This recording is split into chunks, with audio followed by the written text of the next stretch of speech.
Olá pessoal, essa é mais uma aula, um estudo bíblico sobre os 7 pecados capitais.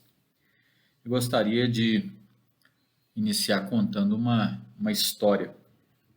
Conta-se sobre 2 homens, um que cobiçava e o outro que invejava. O que cobiçava vivia a reclamar: veja quão amarga é a obra do Criador. Faz com que os merecedores não obtenham seu mérito. Por que sou pobre enquanto aquele homem, meu inimigo e vizinho, é rico?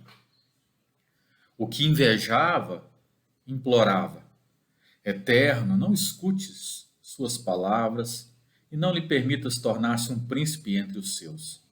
Deixa-me morrer se ele enriquecer. Certa vez um anjo lhes apareceu no deserto e os chamou, dizendo: Eis que se ouviram os seus lamentos e preces.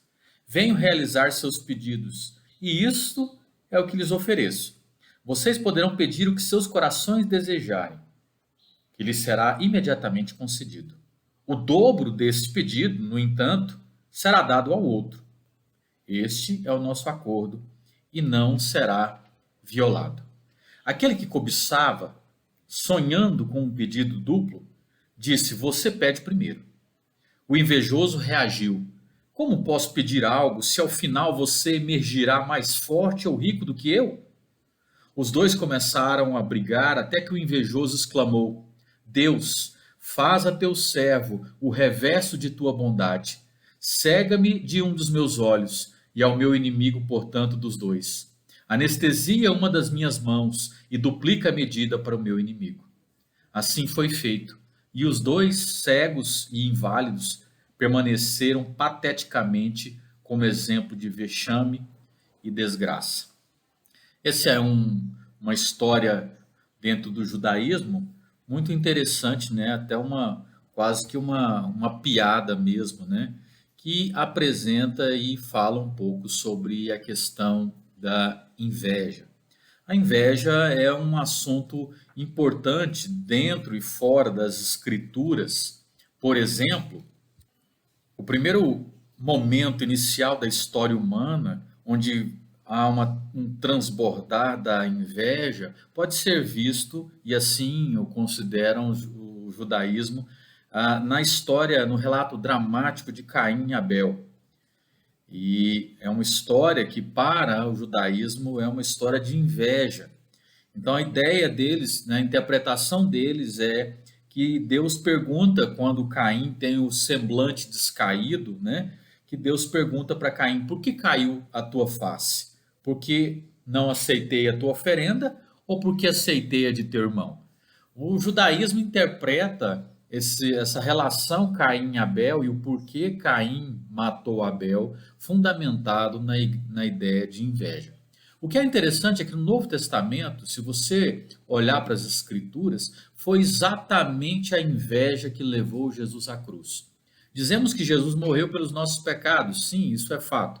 Mas o pecado que aqueles indivíduos cometeram que levaram Jesus a ser crucificado foi a inveja.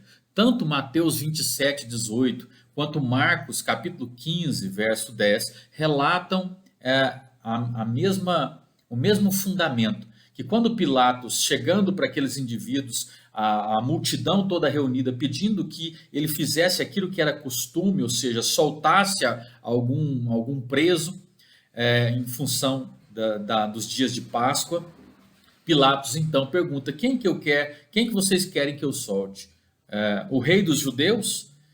Porque o verso diz: pois ele bem percebia que por inveja os principais sacerdotes o haviam entregado.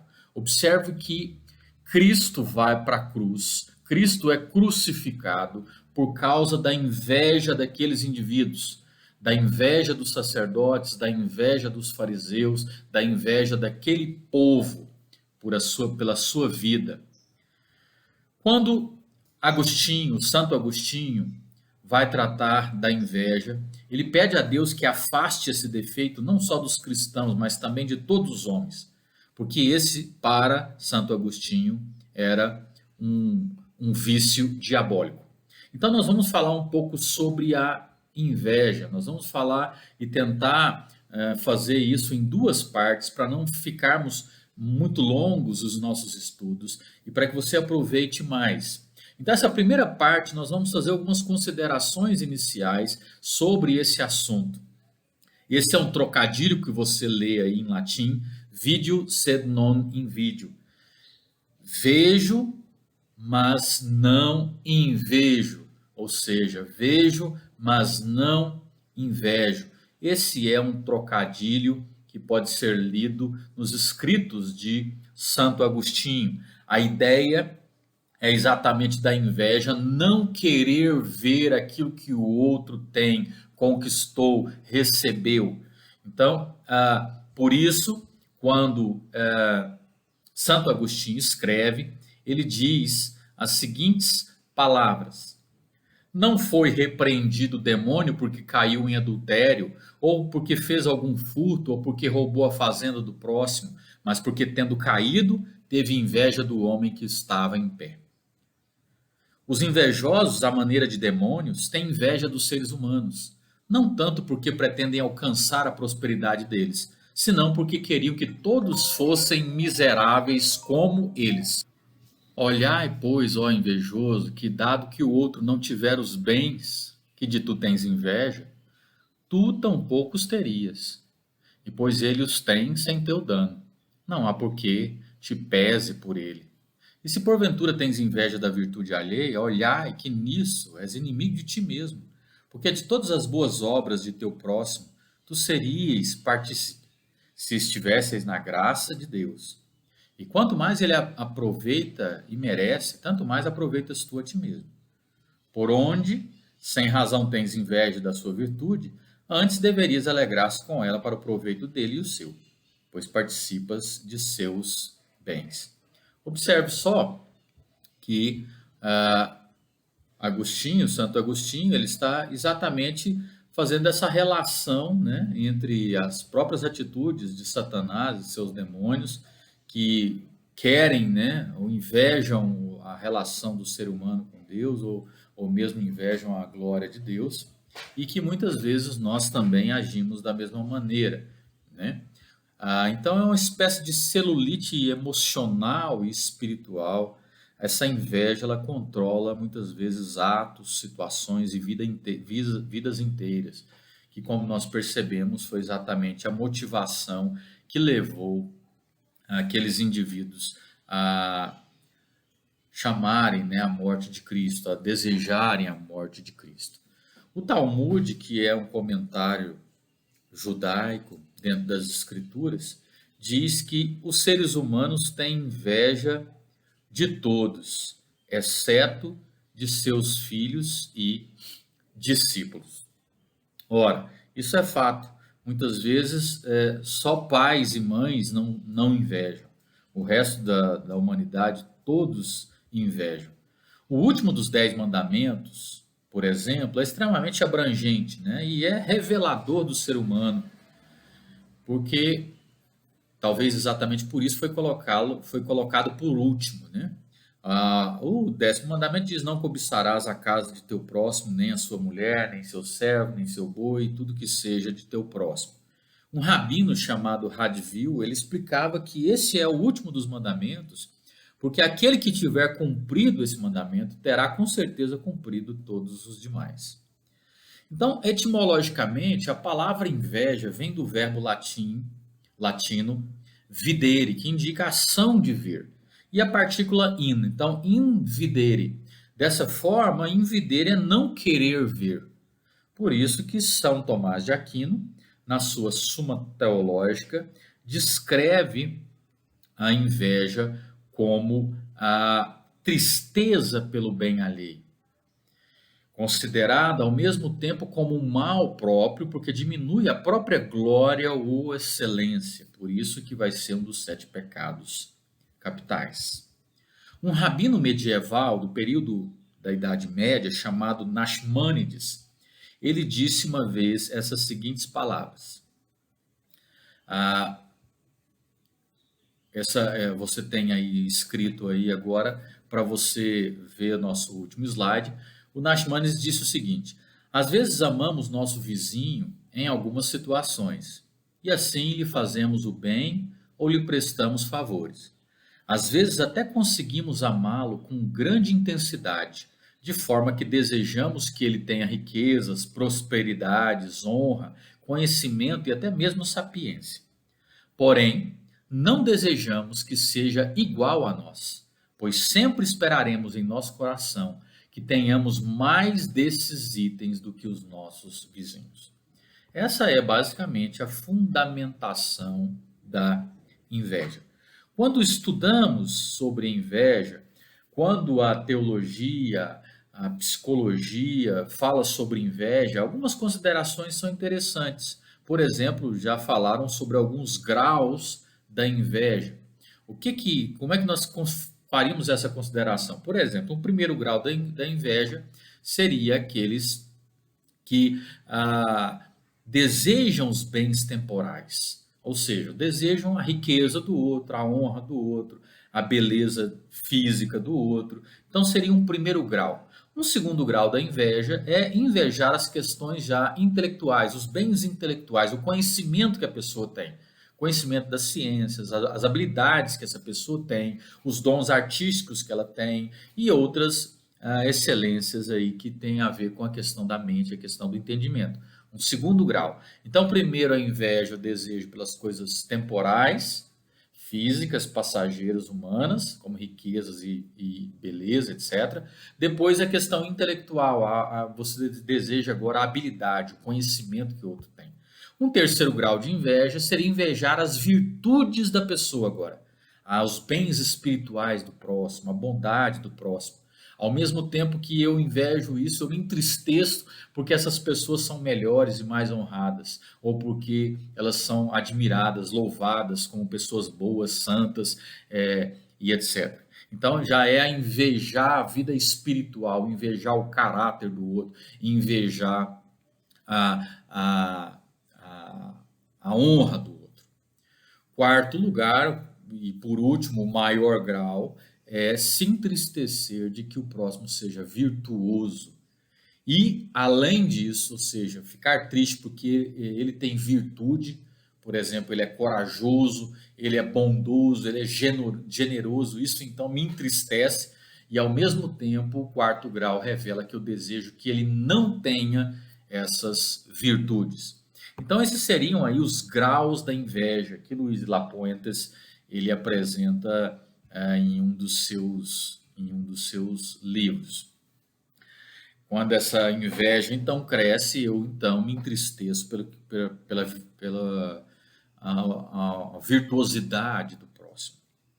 As primeiras manifestações de inveja podem ser vistas dentro da psicologia desde a infância, mas o próprio Santo Agostinho ele já falava dessas primeiras manifestações da inveja quando ele disse: vi e observei um menino invejoso. Ainda não falava e olhava lívido, com o rosto amargurado ao seu irmãozinho de leite.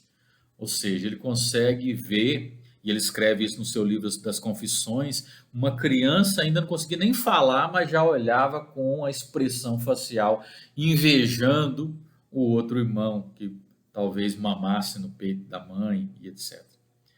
Então a inveja é essa primeira paixão que contamina o coração da criança inocente. Lemos também esse texto diz inveja, inveja, paixão vil e inimiga da felicidade do homem. Quão extenso é o domínio que exerce sobre a vida humana. De todas as paixões inferiores que muito logo se apoderam do coração humano, tu eres acaso a primeira que tendes a contaminar as doces emoções da pura inocência. Apenas saído do berço, a criança inveja já as distinções e carícias prodigalizadas por sua mãe a outra criança, e às quais crê que tem o exclusivo direito. E esse sentimento ocasiona talvez as primeiras lágrimas que não nascem de um impulso físico. Isso é o que fala Ângelo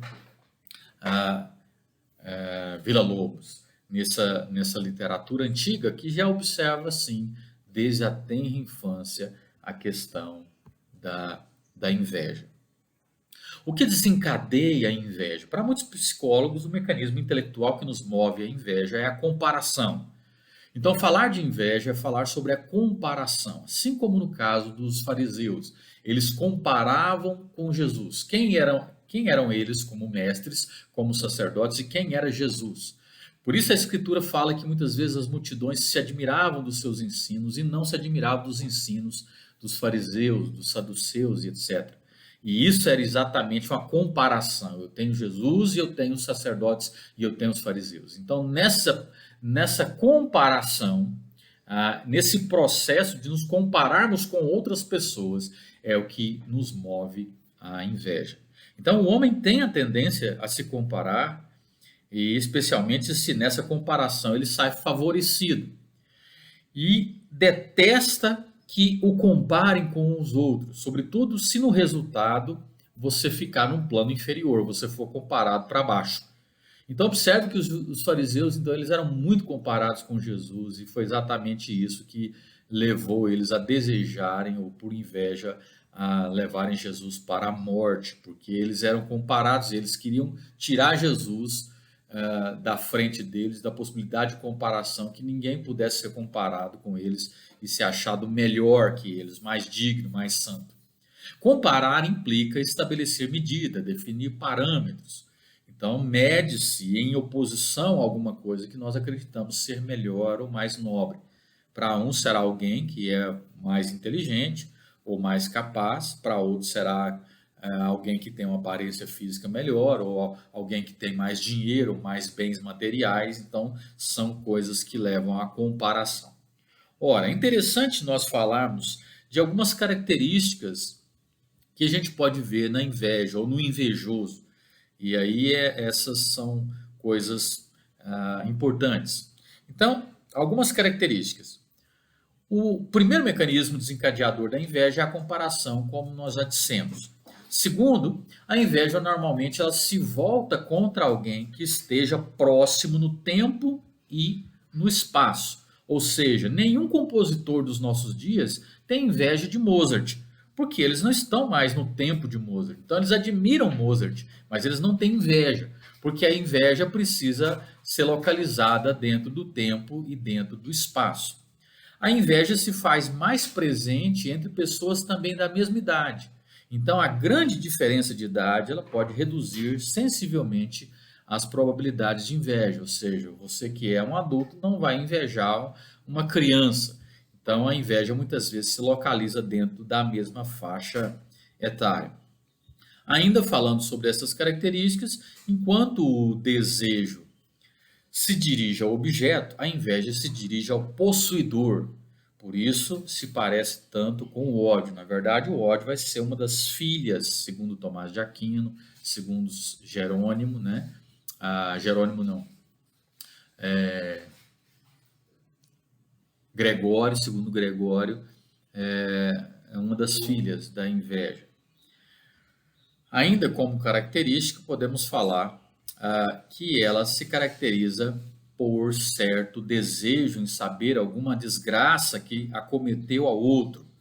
Então eu fico querendo saber alguma coisa que o outro perdeu, né? Alguma desgraça que aconteceu na vida do outro. Ou também um tipo de pesar ao ver, ao ouvir contar também sobre a prosperidade do indivíduo. Então, é aquele que quando ouve sobre uma desgraça do outro, ele fica feliz, e quando ele ouve também sobre a prosperidade, ele fica com pesar, ele fica entristecido. Uma outra característica é a propensão ao certo silêncio. Quando descobre as qualidades do próximo, quando pondera as qualidades do próximo, essa pessoa ela não consegue trazer palavras de elogio, de louvor, de admiração. Ela está propensa a ficar em silêncio. Ainda podemos falar da tendência de rebaixar os méritos do outro.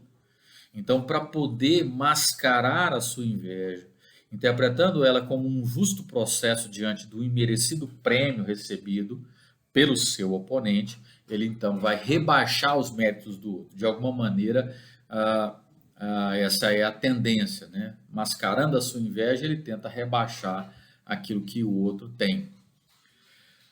Ainda tendo o juízo alterado e entende as coisas ao contrário. Essa é uma outra característica interessante. O indivíduo ele tem o juízo, ele não consegue julgar de forma correta. O julgamento dele é alterado e ele vê as coisas ao contrário. Por exemplo, ele vê a ideia de chorar quando os outros riem e de rir quando os outros choram. Então, a Escritura diz: chorar com os que choram e se alegrar com os que se alegram. O invejoso ele não consegue. Ele vai, quando os outros vão rir, ele vai ficar chorando. E quando os outros vão chorar, ele vai se alegrar. Então, essa é uma característica também do invejoso. Continuamos.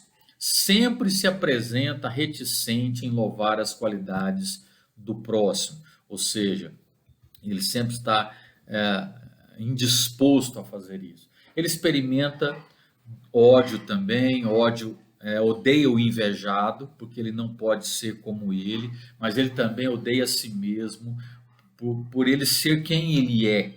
Então, essa é uma das características também do invejoso. Ainda, quanto mais atenção ou favores o invejoso receber do invejado, mais forte será o desejo de eliminá-lo, porque isso mostra que ele está no estado de inferioridade. Então, por exemplo, na medida que aquela pessoa que eu invejo, ela então me dá atenção ou age bondosamente para comigo, isso piora o meu estado, que mostra que eu sou de fato inferior. E aí mais forte se torna o desejo que eu tenho de eliminar essa pessoa. Ainda o invejoso é autodestrutivo, como você pode ler no texto, porque quando não consegue destruir o outro, ele dirige contra si mesmo parte desse ódio agressivo. Então, de fato, a inveja ela é algo que retorna para o próprio indivíduo, né? Quando eu não consigo destruí-lo, esse ódio agressivo retorna para mim. Então, o lema poderia ser: prefiro morrer antes de te ver feliz. Então, seria aí uma espécie de dilema. Ainda, como característica, o invejoso prefere que o bem seja destruído antes que o possua o outro. Então, essa ideia é interessante. Eu prefiro que perder o bem do que o outro possua. Nós vimos isso na primeira história que eu contei, dentro do judaísmo, mas também talvez você se recorde do que ocorreu com o rei Salomão, quando as duas mulheres afirmavam que eram mãe da mesma criança, e quando ele diz: então mate a criança, reparta e dê um pedaço para uma, outro pedaço para outra. E aí a mãe, de fato, achou aquilo um absurdo e falou: não, dá para ela a criança, então, que a criança fique viva. Já aquela que não era mãe, e assim foi descoberta por Salomão, ela disse: então, realmente, se não for para mim, então que seja para ninguém. Um pedaço para mim, um pedaço para você. E Salomão conseguiu, então, ver, através disso, de forma sábia, que o invejoso prefere que o bem seja destruído antes que a outra pessoa o possua. O invejoso também, ele tende a semear divisões, não somente entre estranhos, mas até entre a família. A gente pode recordar a história de José do Egito. A Escritura diz que os irmãos tinham inveja da relação de José com o seu pai. E por causa dessa inveja também, eles então entregaram seu irmão, tentaram matar seu irmão, depois venderam ele como escravo. Ou seja, a família foi dividida, tensões começaram a existir. Mesmo dentro das famílias, nós vemos a inveja sendo semeada e possibilitando divisões. Né? Eu quero ter mais que o meu irmão tem, eu quero ter mais que a minha irmã tem. Se ele está bem de vida, aquilo para mim não é bom. Se a mãe trata um irmão melhor do que o outro, ou se dá um presente, tem que dar para o outro, e assim vai. Então, essa tendência do invejoso de semear divisões, como aconteceu entre os irmãos que invejaram José. Ainda, a inveja ela excita sentimentos de ódio, né? Onde a gente vai ver também nas filhas, fala mal do invejado, calunia o invejado, porque ele quer fazer desacreditar essa pessoa, dar um falso testemunho, por isso ele deseja o mal. O invejoso também é levado a conquistar, como você pode ler aí, imoderadamente as riquezas e as honras com o intuito de sobrepujar aqueles de quem tem inveja. Então ele quer receber ele quer receber a honra, e isso faz com que, ou ele tenta sobrepujar aquele que ele tem inveja, através dessa conquista das riquezas. Então ele vai tentando conquistar isso para que ele possa passar, né? Então o indivíduo tem um carrão, eu quero ter um carrão também, para que um carro melhor, para que eu possa sobrepujar aquele que eu tenho inveja. Ainda como característica, na sua alma não há paz nem sossego, porque enquanto ele não consegue sobrepujar, dominar os rivais, ele não está satisfeito. Então, como é muito raro que o invejoso consiga alcançar os seus alvos, ele vive numa perpétua angústia, né, por querer aquilo que o outro tem. O invejoso também necessita da confirmação dos demais, como ocorre com o vaidoso e também outros tipos de pessoas inseguras, né? Ele precisa de confirmação que, de alguma forma, ele é bom também, ou que ele é melhor do que determinada pessoa. O invejoso não se atreve a confessar que sente inveja, mas facilmente reconheceria que está irado, que odeia ou inclusive que teme, porque essas paixões são menos vergonhosas e iníquas.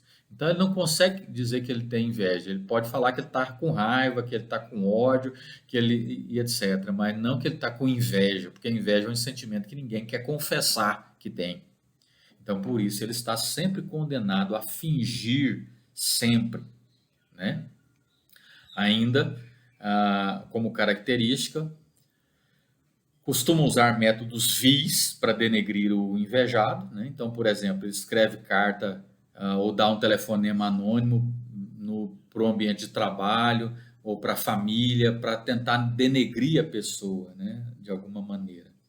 A exaltação de si mesmo, com elogios excessivos das suas possíveis qualidades, então ele vai chamar tudo para ele mesmo, né, para o ego, aquilo que ele tem, o que ele conquistou, o que ele faz, etc. Porque a tendência e o desejo é diminuir os outros pela crítica maledicente. Então ele faz também isso, exaltando-se a si mesmo, elogiando-se a si mesmo, as suas possíveis qualidades.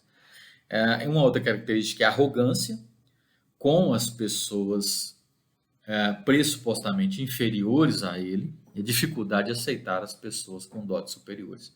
Então, o invejoso, ele é arrogante para com aqueles que estão abaixo dele ou são inferiores na mente dele, né, de ideia de inferioridade, e ao mesmo tempo ele tem dificuldade de aceitar aquele que está acima, ou que tem capacidades, dotes superiores. Então, a inveja é um assunto muito interessante para ser estudado e, basicamente, também para nós pensarmos como é que nós podemos trabalhar. Existe um remédio, né, para a inveja? Existe algum antídoto contra a inveja? Como é que nós podemos trabalhar com isso, né, com esse veneno? Ah, Nós vamos falar sobre isso no nosso próximo encontro.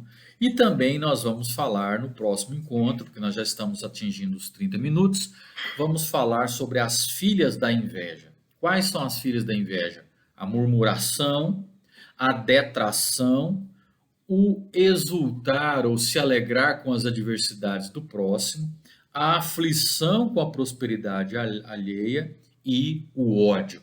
Nós vamos então abrir essas filhas no nosso próximo estudo e também concluir sobre a inveja, como pensando alguns antídotos aí, alguns remédios contra a inveja que pode vir sobre a nossa vida. Então, eu espero que você possa ter aprendido um pouco inicialmente sobre esse assunto e que nós vamos continuar falando sobre ele, trabalhando mais um pouco sobre ele no nosso próximo encontro. Então, até o nosso próximo encontro, que Deus abençoe a sua vida e que você possa ter um coração santo na sua relação consigo mesmo e com o seu próximo. Deus abençoe, até o nosso próximo encontro.